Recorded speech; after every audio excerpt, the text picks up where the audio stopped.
Hi friends, welcome back. Today is going to be a chill watch. I'm going to just go over my Kindle downloads because there were so many deals, especially for horror books. So I want to share those with you guys in case the deals are still going on.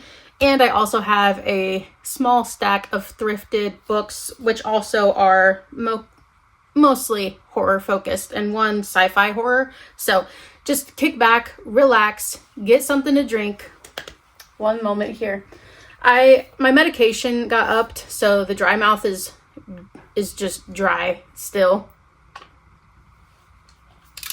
So you will have to just bear with me inevitably. Also, I'm obsessed with this hydro jug. My husband got it for me because apparently my dishwasher safe tumbler was not dishwasher safe, and a big bubble of plastic happened to where now my lid will not seal. So naturally I will not buy something new unless I have to, like if something breaks, or I'll try to thrift. But my husband was like, no, just get you something nice. And they have brown leopard print, which is totally me. So I did get that.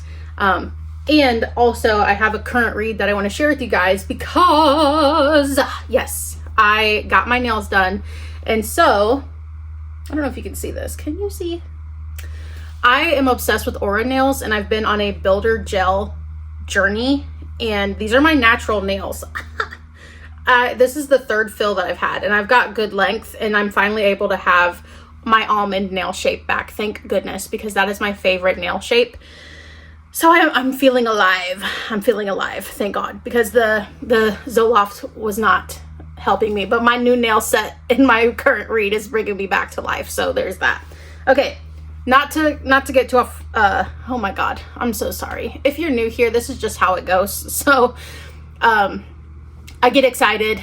Sometimes I go off on a tangent, but I always try to circle back, and I try to keep things consistent and to the point. So if you're new to my page, I am obsessed with books. I love to also thrift, and I love film and TV adaptations of books. Everything just circles back to books, obviously. So let's start off here with just my Kindle downloads first, because I want to share my physical books with you guys, and I feel like that'll be better for the second half of this. I do have a 10th generation Kindle, which forces you to type in your passcode, and it takes forever. So yeah, wake up in the morning. I don't know. I always have a song in my head. Okay, here we go. Now I do want to also speak on my book buying ban. I do it every year. I either do it at the beginning of the year or at the end of the year, but most of the time it's at the end of the year. I stop buying books. I typically get gifted books for like Christmas, and then I try to not go shopping for books, whether it be thrift stores or, big sellers, and I wait until the new year. It just helps with budgeting money. It helps me to actually get through my TBR, because I'm not that girl anymore that will just buy a bunch of books and leave them on my shelf. I am getting through my shelves, thank goodness, and I actually feel like I have a home library that is getting more curated now, instead of just eagerly grabbing whatever sounds good to me. And I will say this before we jump in: please go to your local library, vet the book before you pay for the book. Unless it's an auto buy author for you, I really recommend checking out the book at the local library, or listening to an audiobook, or download the ebook on Libby, Hoopla, because you will be so shocked at how much money that you waste on books that you think are going to be good reads that you end up not connecting with or forgetting about, and then it just sits there. We're not doing that anymore, okay? All right, so I have a lot here. So I'm just going to kind of run through really quickly. I did get one romance, I believe, and it's If It Makes You Happy by Julie Olivia, and it's this couple in a fall setting. It's very much Gilmore Girls vibes. There's this gazebo, there's a collie dog on the front, dogs on the covers. If they look like my Bernese Mountain Dog, I'm gonna get it. But this was only 99 cents, so I got it for 99 cents, so I don't feel bad. But I I've just not been on the romance train right now. Like, I just don't know what it is.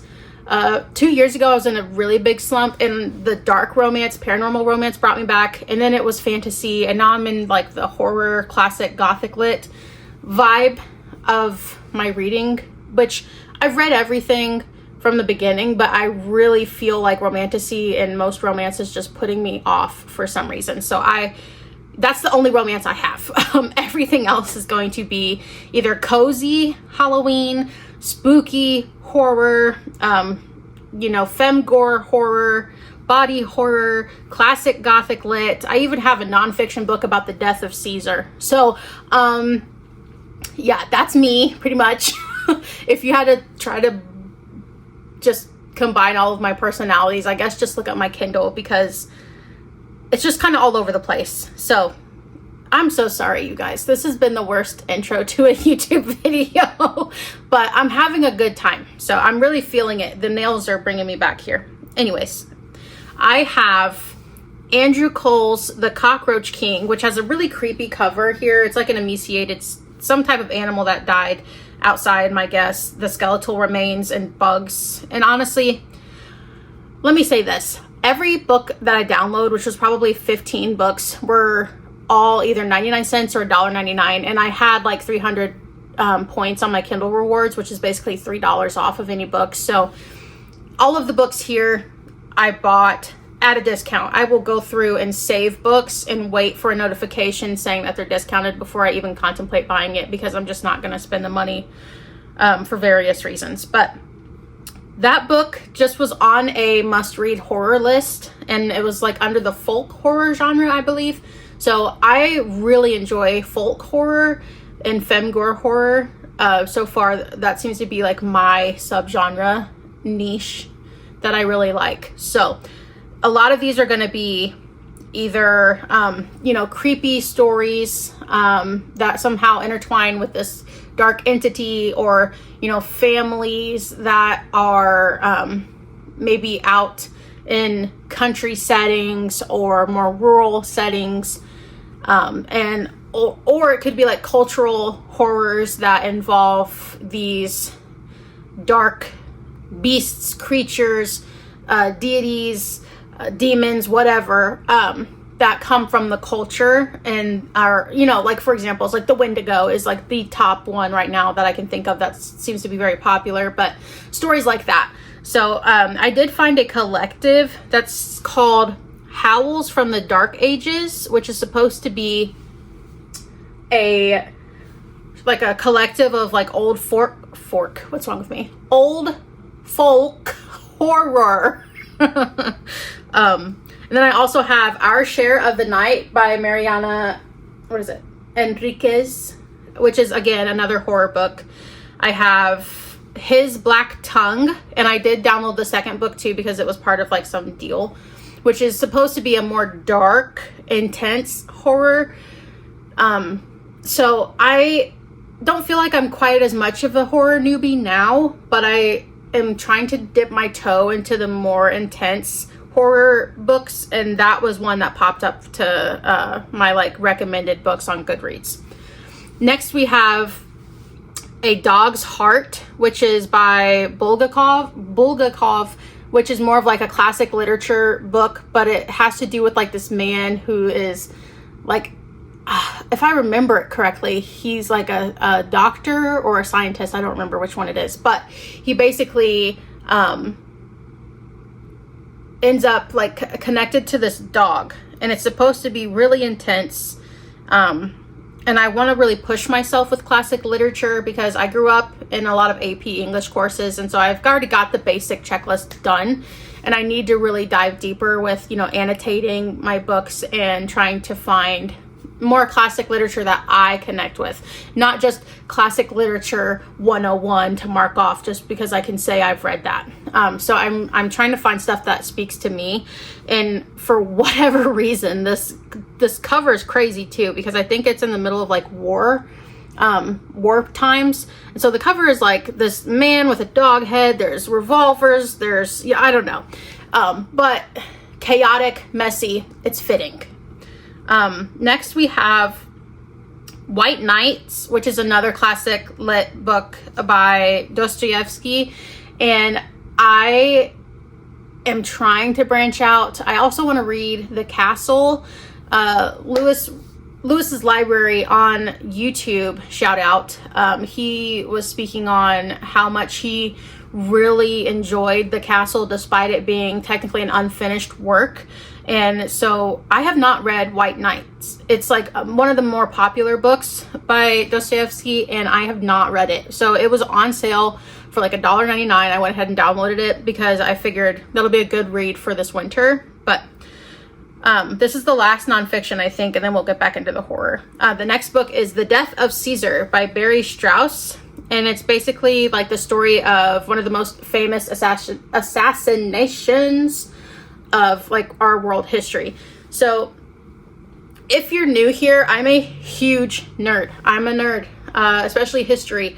And I will choose, Nat Geo or History Channel documentaries to go to sleep to at night because I'm just so nerdy and I love it.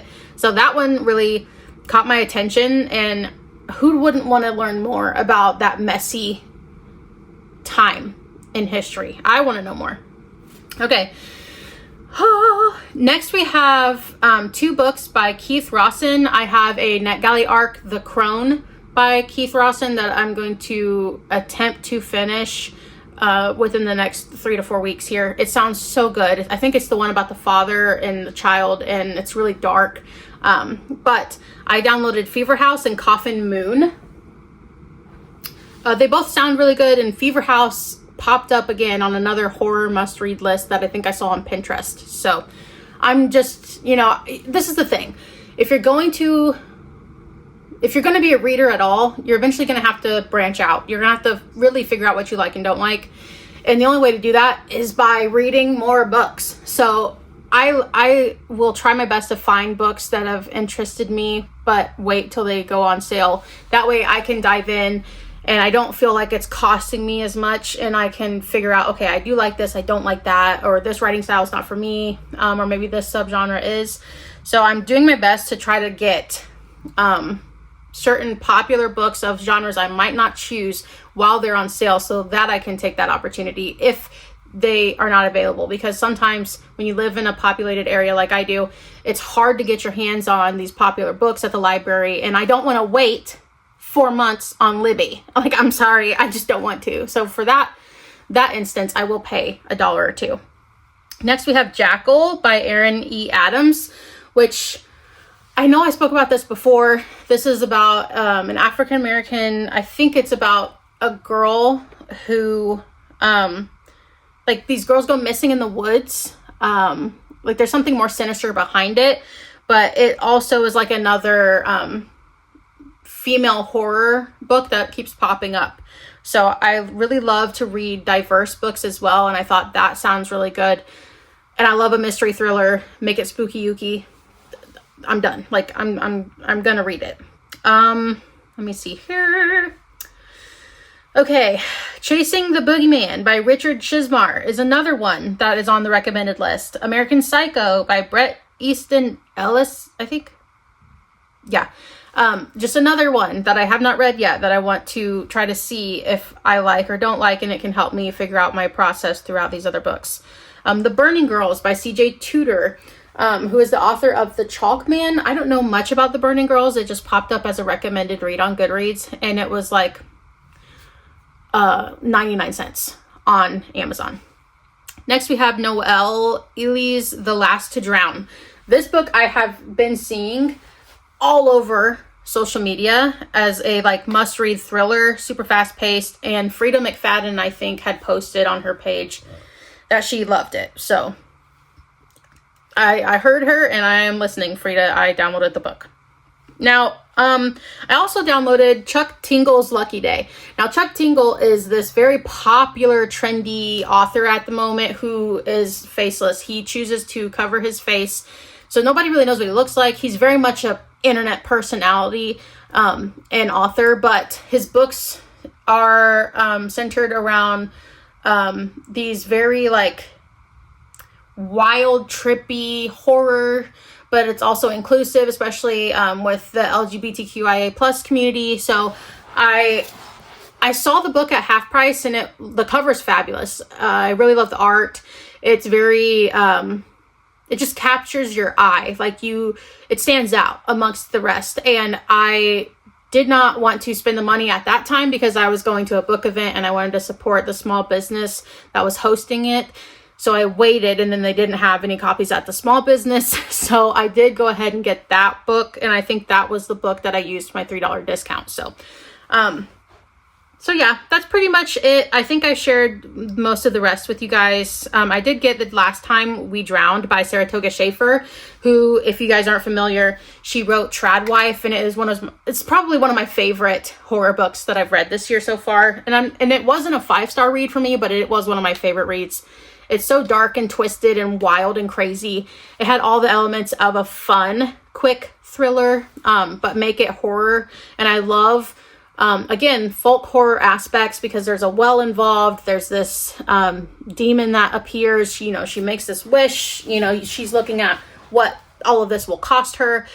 She's a trad wife. Her marriage isn't what it looks like. Just all these things that I just loved came together in that story. So definitely recommend.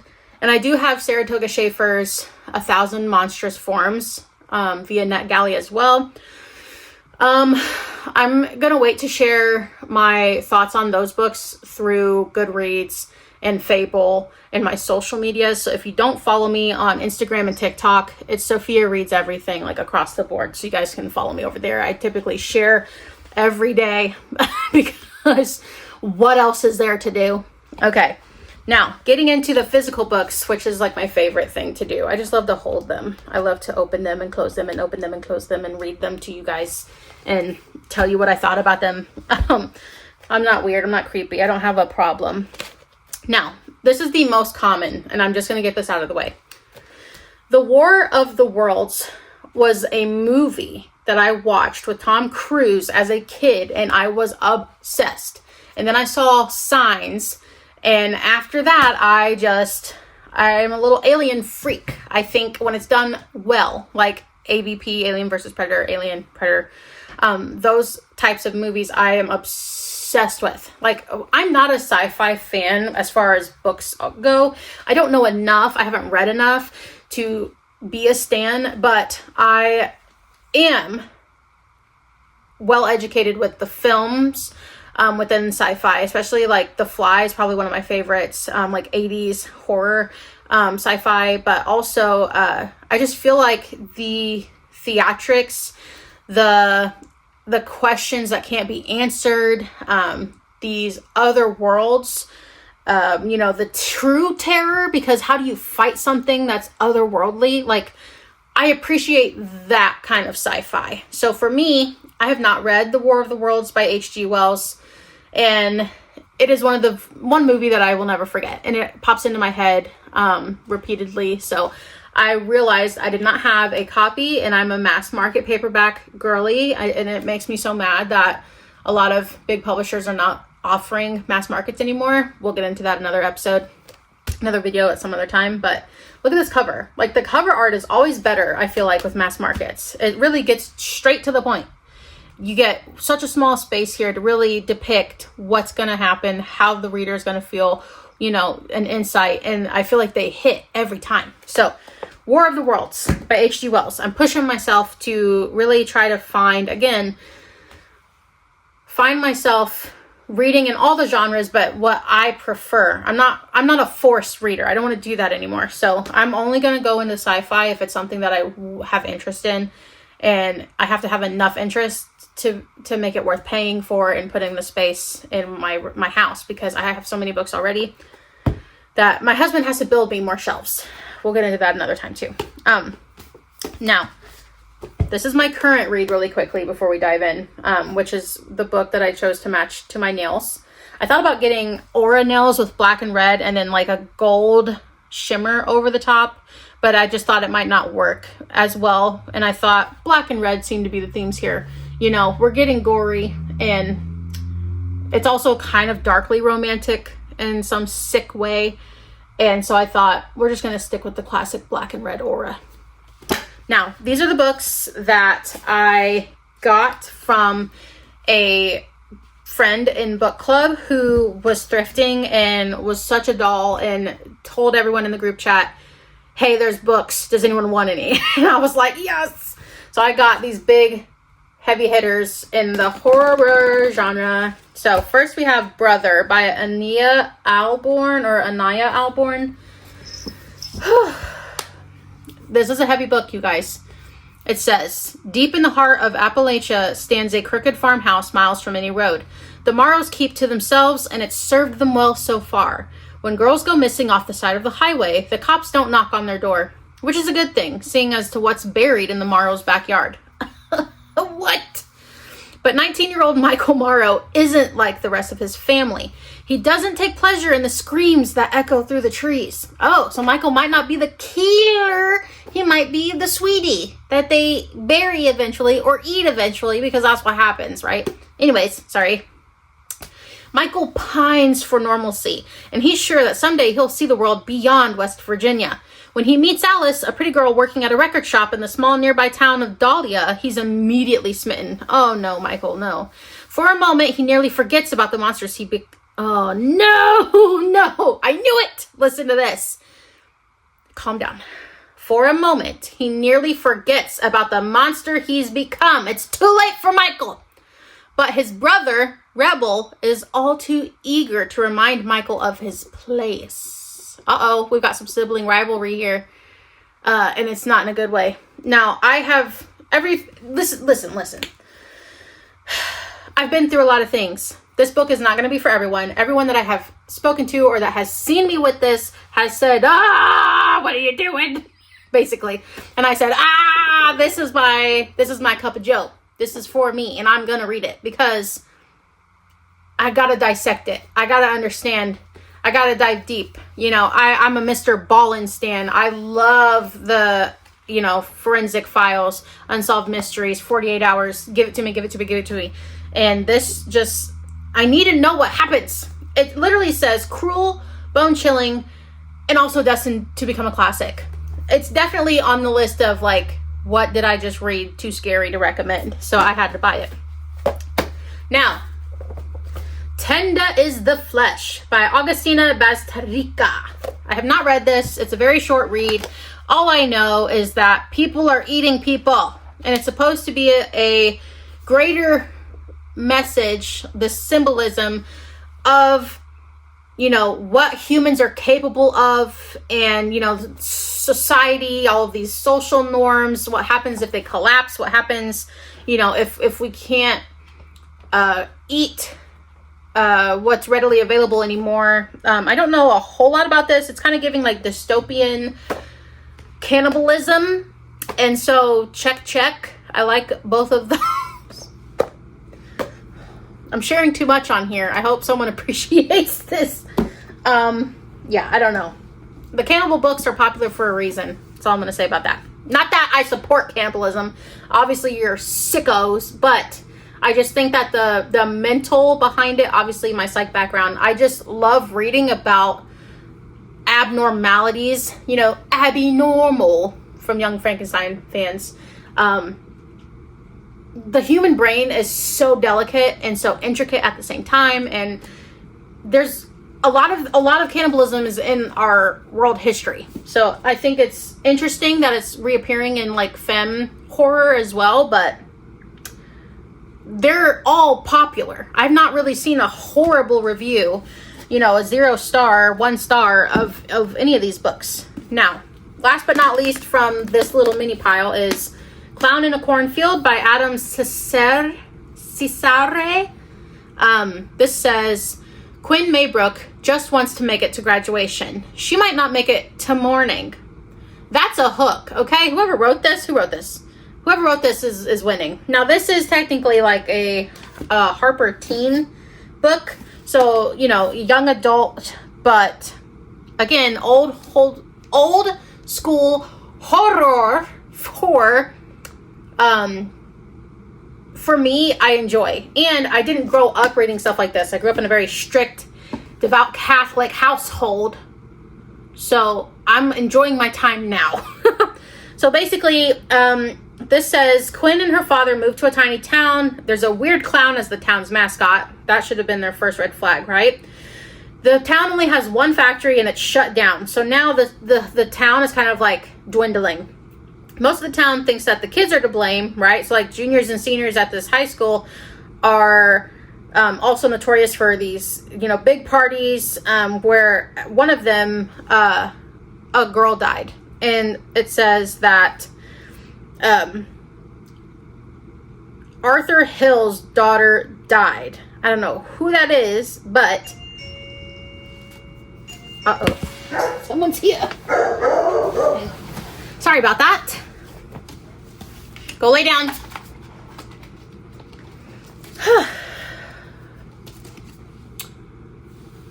Most of the town believes that the kids are to blame for this factory shutdown, right? So I think what they're saying is the owner of this factory, his daughter died at one of these high school parties. And so there's a lot tied into this. It says that the juniors and seniors threw a party where his daughter died. They're the ones who set the abandoned factory on fire, who spend all their time posting pranks on YouTube. They have no respect.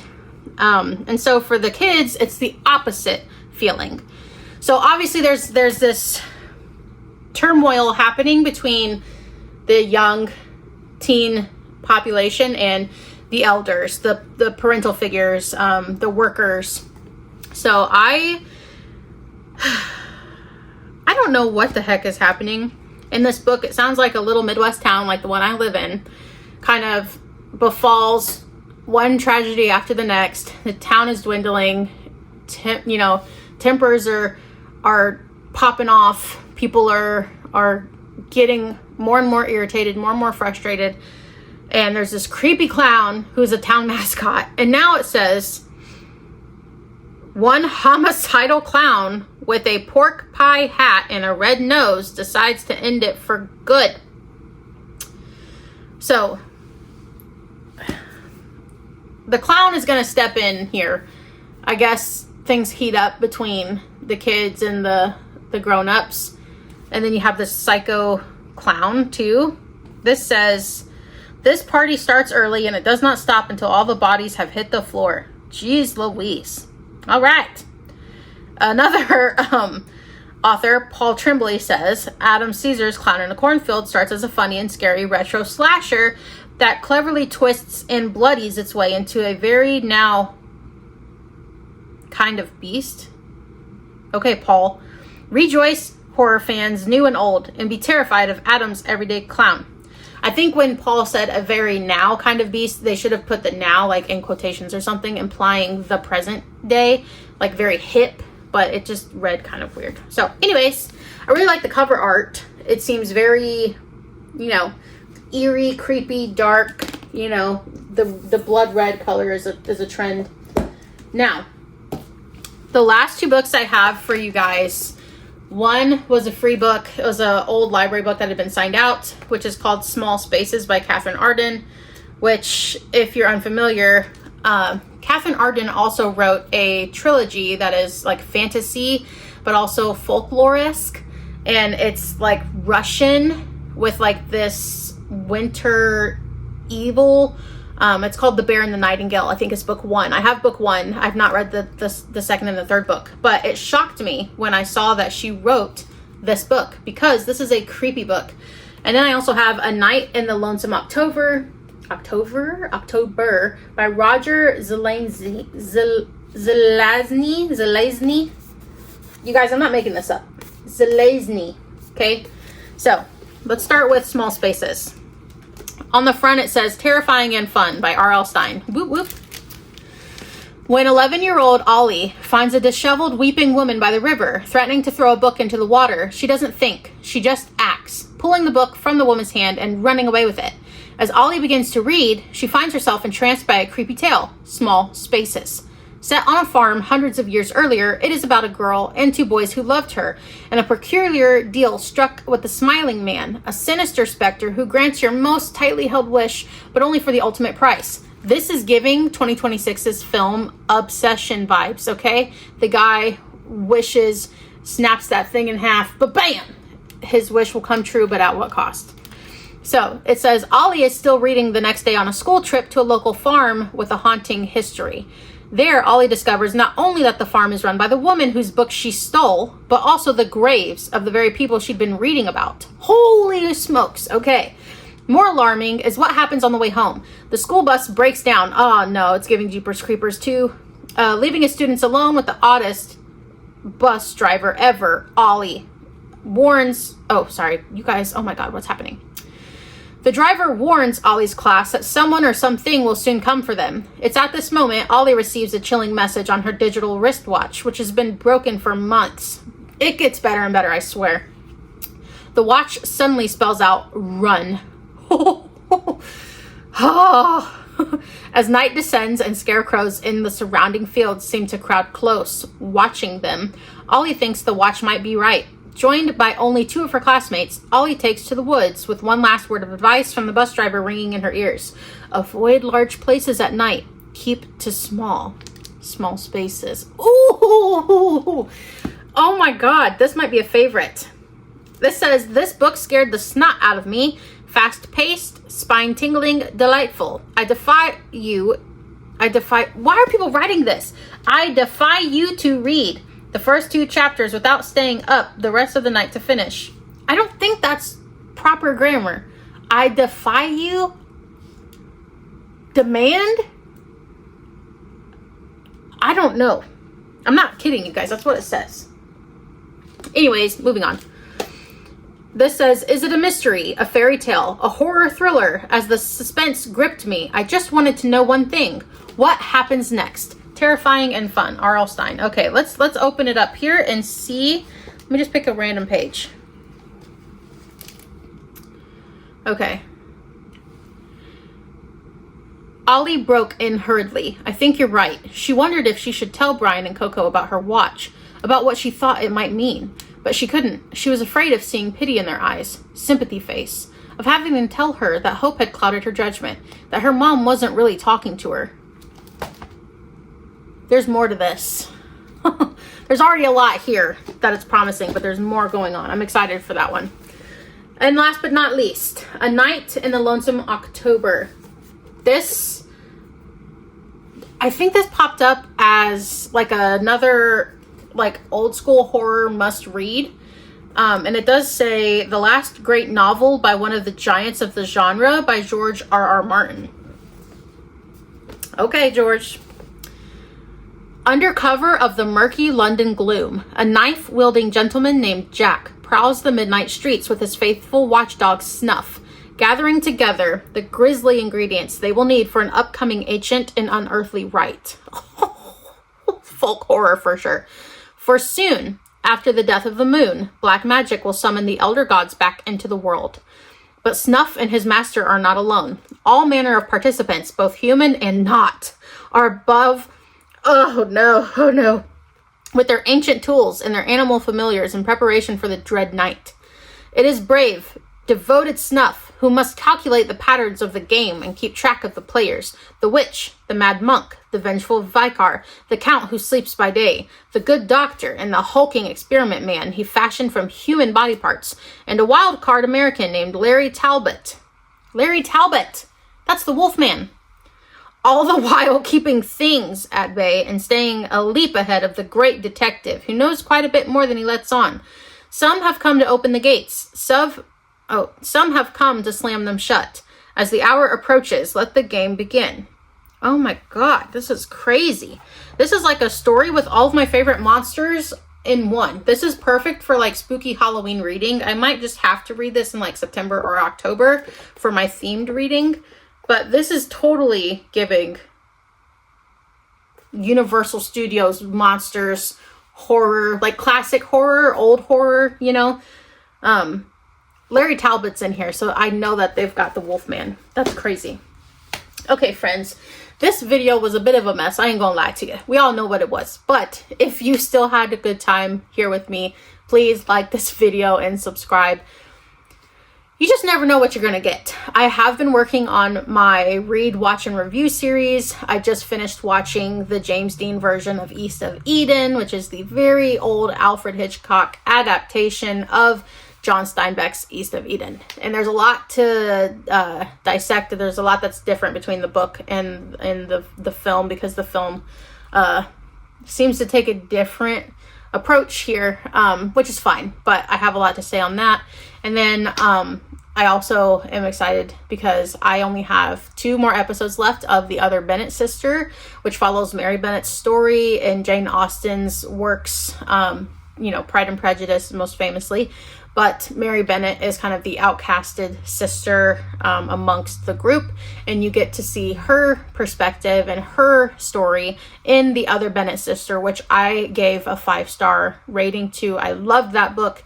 It was so cozy, such a fun way to get the perspectives of different characters while also still being in the world of Jane Austen. So there's a lot that I've got going on that I'm happy to share with you guys here in the future. So please subscribe so you can come back and go onto Fable, Goodreads, Instagram, TikTok, all the things, and find me, and we can chit chat more over there.